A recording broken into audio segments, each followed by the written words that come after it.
Bonjour à tous, j'espère que vous allez bien malgré ce confinement prolongé de 2 semaines. Et aujourd'hui on va aller voir les résultats de vos votes sur le dernier quart de finale qui opposait Gladiator à Braveheart. Et c'est parti!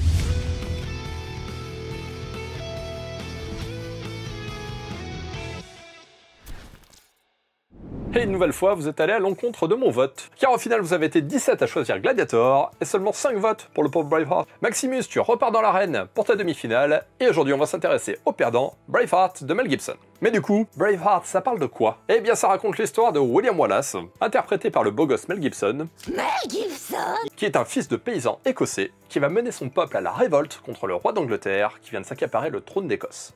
Voilà, c'est rapide, concis, et je viens de vous résumer 3 heures de film. Je ne vous raconte bien évidemment pas la fin de l'histoire, mais si vous ne l'avez pas vu, sachez que ce film n'est pas connu pour être un modèle de respect de l'histoire. S'il a atteint aujourd'hui un statut de film culte, c'est pour ses grosses batailles bien épiques. Et c'est ça qui va nous intéresser aujourd'hui pour la petite histoire. En effet, dans Braveheart, ça dégomme du soldat à toute berzingue. Et pour rendre ces batailles hyper épiques et violentes, Mel Gibson s'est inspiré d'autres œuvres. Il a notamment piqué l'idée d'insérer des jump cuts et du remapage temporel à la saga Mad Max, dans laquelle il interprétait le héros. Et pour que les guerriers dans les scènes de bataille tapent bien dur, il a pris des soldats réservistes de l'armée d'Irlande. Alors oui, ça permet d'avoir des figurants à pas trop cher, mais ce que Mel il avait pas prévu, c'est que les mecs venaient de différents bataillons rivaux. Et du coup, dans les scènes de bataille, ils se mettaient vraiment sur la gueule. Enfin bon, j'espère quand même qu'il était content du résultat, parce que c'est un film qu'il voulait vraiment réaliser. Mais vraiment, hein. Et c'est même la seule chose qu'il voulait faire, il voulait seulement le réaliser.